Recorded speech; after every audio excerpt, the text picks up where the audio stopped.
Hello art families. இந்த வீடியோவில் என்ன பார்க்க போகிறோன்னா ஹவு டு மேக் ஃப்ளவர்ஸ் தான். இந்த மாதிரி ஃப்ளவர் நான் ஃபர்ஸ்ட் டைம் செஞ்சது ஓகேவாக இருந்தது. இது நான் செகண்ட் டைம் செஞ்சது. இதெல்லாம் நான் செஞ்சு ரொம்ப நாள் ஆகுது. அதை இன்றைக்கி நான் பர்ஃபெக்டாக உங்களுக்காக செஞ்சு காட்ட போகிறேன், லேயராக. அதை எப்படி நான் காட்டுறேன். அதுக்கு தேவையான ஐட்டம்ஸ் ஆர் மெட்டீரியல்ஸ். டிஷ்யூ நான் ரவுண்டாக கட் பண்ணி எடுத்தேன். இந்த ஃப்ளவர்ஸ் யூஸ் பண்ணதோட எக்ஸஸ் டிஷ்யூ. நெக்ஸ்ட் ஒரு பிளாஸ்டிக் இந்த மாதிரி, இல்லைனா நீங்கள் சில்வர் டம்ளர் எது வேணாலும் எடுத்துக்கலாம். நெக்ஸ்ட் இதுலையாவது வாட்டர் எடுத்துக்கோங்க. நெக்ஸ்ட் உங்களுக்கு ஏதாவது ஒரு கலர், நான் ஃப்ளவருக்கு மேட்சிங்காக பிங்கே இருக்கட்டும்னு எடுத்துக்கிட்டேன். அண்ட் லாஸ்ட் ஃப்ளவருக்கெல்லாம் நான் யூஸ் பண்ணது பிங்க் இல்லை red. That mean red colour use பண்ணேன். இது கேக் ஷாப்பில் இருந்த அந்த ரொம்ப பழைய டிஷ்யூஸ் தான் நான் இதுக்கு யூஸ் பண்ணியிருக்கேன். தட் மீன் வாங்கி ரொம்ப நாளாக இருந்தது. இந்த டிஷ்யூ எப்படி யூஸ் பண்ணணும்னு நான் சொல்கிறேன். ஃபர்ஸ்ட் ஒரு டிஷ்யூ எடுத்துக்கோங்க. அதில் ஹாஃபில் எடுத்து இந்த மாதிரி ஸ்கெட்ச் பண்ணிக்கோங்க. இதில் இந்த இங்க் மட்டும் ஊற்றுறதுனாலும் ஊற்றிக்கலாம். இப்படி பண்ணிட்டு இது மாதிரி வாட்டரில் டிப் பண்ணி அதை இதில் பண்ணலாம். அண்ட் இந்த மாதிரி இதில் ஒட்டிக்கோங்க. இப்போ தான் எனக்கு ஒரு ஞாபகம் வந்தது. இந்த மாதிரி பண்ணுறதை விட இன்னும் பெட்டராக ஒன்று பண்ணலாங்கிறது தான். அது எப்படி பண்ணுறதுன்னு நான் சொல்கிறேன். ஃபர்ஸ்ட் இந்த மாதிரி ஸ்கெட்சோட பின்னாடி இருக்கிற இந்த இதை கழட்டிக்கோங்க, கேப்பை. தென் இந்த மாதிரி இருக்கிற இதை எடுத்து வாட்டரில் புழிஞ்சிக்கோங்க. ஸோ அது கொஞ்சம் கலர் மாறும், வாட்டர் கலர். தட் மீன் வாட்டரோட கலர் மாறும். ரைட்டாக இதை விடும் போது இதோட இது மாறுது, தெரியுதா? எப்படியாவது கலரை மாற்றிடுங்க. ஆக்சுவலி நான் அந்த லாஸ்ட் இதுக்கு ரோஸ் மில்க் எசன்ஸ் ஆட் பண்ணியிருந்தேன்.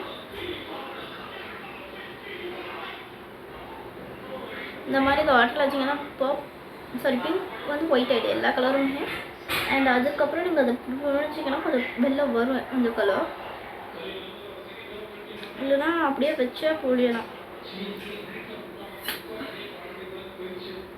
ஸோ இது கலர் இது பிங்க் ஆகலை. ஸோ இதில் நான் ஆட் பண்ண போகிறது ரோஸ் மில்க் எசன்ஸ். இல்லை உங்கள் ஸ்கெட்சே நல்லா ஒர்க் ஆகுது அப்படின்னா நீங்கள் ஸ்கெட்ச் ஆட் பண்ணிக்கலாம். நான் ஆட் பண்ணிட்டு காட்டுறேன். இங்கே பாருங்கள், ஆட் ப்ளீஸ். அதுக்கு நான் 4 ட்ராப்ஸ் ஆட் பண்ணியிருக்கேன். அதுக்கு இந்த ரெட் வருது. பட் இதில் நான் ரோஸ் மில்க் எசன்ஸ் யூஸ் பண்ணி தான் செஞ்சேன். ஆனால் இங்கே பிங்காக தான் இருக்குது. ஸோ அது ட்ரை ஆனோடனே நார்மலாக ஆயிரும். இது எல்லாமே நான் ட்ரை ஆனதுக்கப்புறம் காட்டுறேன். ஸோ இது எப்படி பண்ணணுன்னா, இப்போது டிஷ்யூ பேப்பர் எடுத்துக்கோங்க. பஞ்சாக கட் பண்ணிட்டு அப்புறமா நீங்கள் பண்ணிக்கலாம். அதை இதை ஸ்டிக் பண்ணுங்கள். ஃபர்ஸ்ட் பார்க்க இதை கம்பேர் பண்ணும்போது அது டார்க்காக இருந்தது. பட் ட்ரை ஆக த சேம். இப்போ இந்த மாதிரி எல்லாத்தையும் நான் உங்களுக்கு ஒட்டிட்டு காட்டுறேன். உங்களுக்கெல்லாம் டவுட் வரக்கூடாதுன்ட்டு நான் இதை ஃபுல்லாக எல்லாத்தையும் ஒட்டுறதையே காமிச்சிட்ருக்கேன். ஸோ இந்த மாதிரி நான் ஒன்றா தான் பிரிக்கிறேன். இது ஒன்றாவே நீங்கள் எடுத்துக்கோங்க. இது வாட்டரில் டிப் பண்ணி பண்ணலாம். நான் ஏன் ரெட் கலர் இல்லை பிங்க் கலர் எடுக்கிறேன்னா, அது கொஞ்சம் ஃப்ளவருக்கு ஆப்ட் ஆகும் அந்த கலர். அதனால நான் அதை யூஸ் பண்ணிட்டுருக்கேன். ஸோ ஆர்ட் ஃபேமிலிஸ் இப்படி பண்ண உள்ளேயும் வாட்டர் இப்படி இதாகும். அண்ட் மோஸ்ட்லி நீங்கள் சிங்கிள் டிஷ்யூவான்னு பார்த்துட்டு செக் பண்ணுங்கள். நான் அதை செக் பண்ணும்போது இது டபுள் டிஷ்யூ, இதை எடுத்துக்கிட்டேன்.